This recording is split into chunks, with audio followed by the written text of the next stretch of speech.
We coaches hate us. They really do. They hate us for doing this. Relationships have been ruined. The coaches aren't the ones paying attention to this. Oh, you don't think coaches pay attention to hot seat meters and hot seat rankings? Are you kidding me? Are you kidding me? I could be wrong. You are out of your gourd. But I do love talking about it and analyzing it, and it makes me very happy. I'm just glad I don't have to assign a number. That is going to be Bryant McFadden's job. We should make you, though. No. B-Mac's earned it. He's got the 2 Super Bowl rings. B-Mac, hot seat meter for Mike Tomlin. Go. Huh? I'm just kidding. I didn't. I know he wasn't on the list. I just thought I'd throw that out there for you. Let's start with the Giants. Brian Daboll, 9 wins in year 1, 6 wins in year 2. Now 3 wins this season heading into the final game. Seems like a good time to maybe start over with somebody else because you're going to have a top draft pick and you need a quarterback. What's the hot seat ranking for him? 1 to 10, 10 being the hottest. Unfortunately for Brian Daboll, I think his seat is probably at an 8. And the reason why is because they've been an extremely disappointing team, Chris. Before that surprising win against the Colts last Sunday, they were in the midst of a 10-game losing streak. It felt like the effort was in question with the guys on the football field, either side of the ball. Penalties was an issue. And it looked like he lost the locker room. And I really believe Brian Daboll is a very, very good coach, but this is a tall task that's being asked of him in terms of the personnel that's surrounding him and trying to get the most out of those players in the locker room. So when you look at everything that has gone wrong for the New York Giants, and then when you look at the history for this organization over the last 5+ years, there's been musical chairs at the head coaching position. So until they find a way to get that spot right, along with the personnel side of things in terms of the GM, they're going to continue to be a letdown in terms of what their fans expect. So, like I said, I think he's a heck of a coach, but I think his time potentially may be done there with the Giants. So I say 8. Giants finishing up in Philadelphia on CBS, 1 o'clock Eastern on Sunday. Let's stay in that division. And Mike McCarthy for the Cowboys. His contract expires after their season finale against the Commanders.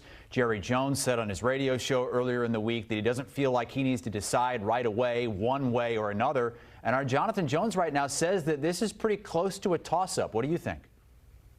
I don't think it should be a toss-up, Chris, and here's why. In terms of his meter, I say best case scenario, worst case scenario 1, which means his seat isn't hot at all, and it shouldn't be. And here's why. When you lose your franchise quarterback, there's going to be issues, right? There's going to be some turmoil. But he found a way to keep this locker room intact. Think about this, Chris. In the last 6 ball games, the Cowboys, they're 4-2.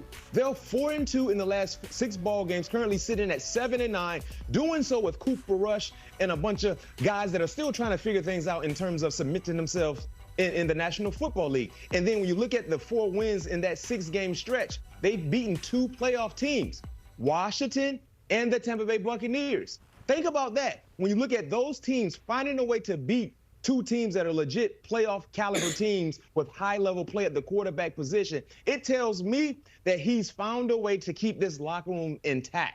That is very, very important in terms of moving forward and trying to spark some type of positivity with the next season. So me personally, I understand when he came into the season, it was almost like he was a lame duck, right? Either win or go home. But when you look at the injuries they've been dealt with, losing your star quarterback and still finding ways to be competitive, I think that should warrant, if Coach McCarthy wants to stay in Dallas, I think he should get another opportunity. Expectations always high with the Cowboys. It used to be that way for the New England Patriots. But, I mean, going into this season, they had the lowest win total in the league at 4.5. Gerard Mayo, his first season as head coach, they found their franchise quarterback, or at least they think they have in Drake May. They might have the #1 overall pick in the draft.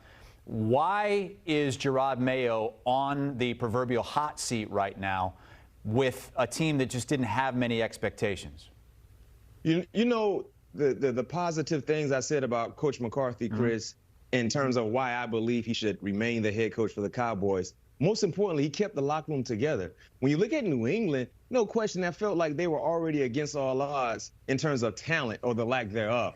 But the locker room seems to be gone, right? And that's hard to really fathom in terms of Gerard Mayo not only playing for the organization, but he actually coached when Bill Belichick was there on the sideline. So he understands the Patriot way. But for whatever reason, we're not seeing the effort that we've seen from New England Patriots teams in years past. We're not seeing the competitive drive from those teams. Not to mention, he even questioned the toughness and the effort for all of us to talk about. So when you look at how he's handled some bad plays, some bad performances, and now just looking at what they have going on moving forward, I mean, I wouldn't be surprised to see them cut ties with Gerard Mayo. Their last win happened in early November against the Chicago Bears in the midst of a 6-game losing streak. And it's safe to say they probably may lose this weekend as well. And that's the game the fans actually want them to lose, because if they lose, that guarantees them the first overall selection for the upcoming draft this season. But it's been a big-time disappointment, and we felt like it would be an issue in terms of an uphill battle. But just the lackluster performances in terms of effort and competing has really been alarming for the Patriots. And that's why I believe when you look at Gerard Mayo, I have him listed as a 7 in terms of his hot seat. There is a job in that division that's already open, the Jets. That joins the Saints and the Bears with head coaching vacancies right now. And it seems like of all of the coaches that we're talking about here who are still coaching, the one in Jacksonville is the one most likely to be done. That's Doug Pederson. Is this as clear-cut as it comes? What's your ranking for him? 10. His seat is hibachi hot. It's extremely hot. When you look at when he jumped into this opportunity for the Jacksonville Jaguars, he kind of flirted with the ideal of really looking like a real good, stable coach, right? Trevor Lawrence was kind of growing and flourishing in his offense. And now, man, it's been a total letdown. And this is a team that has talent. You know, when you look at the Patriots, you can question the talent or the lack thereof. They're in Duval.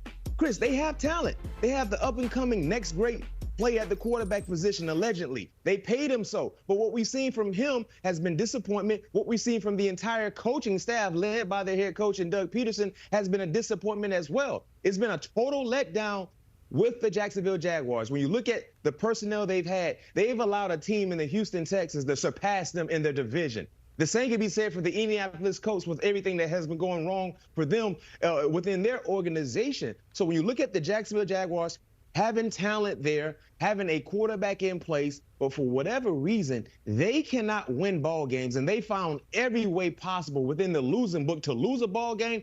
It's safe to say his hot seat number is set at 10. Okay, so that's the only one over an 8 so far. We only have one more left for you, B-Mac, and it's Antonio Pierce.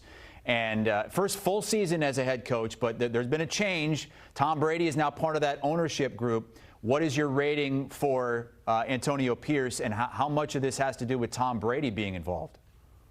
Well, I have his rating set at a 7 right now, and the reason why, I mean, we've seen some pretty inspired play from the Raiders over the last 2 weeks, beating the Jacksonville Jaguars, beating the New Orleans Saints. And maybe that can kind of spark some interest, because you remember how he became the head coach there last year as an interim. Was the effort, was the emotions, was the energy that played a part in them winning unexpected ball games that led to him being named the coach moving forward. Now, when you look at how they started the season, of course, the quarterback position was something that we all had our reservations about. Gardner Minshew, then he got knocked out. Then Aiden O'Connell comes, he got injured. Then Desmond Ridder comes in. Of course, they were definitely shorthanded in terms of the quarterback. But now we're starting to see the energy that we thought we would see from this Raider team. But you talked about Tom Brady.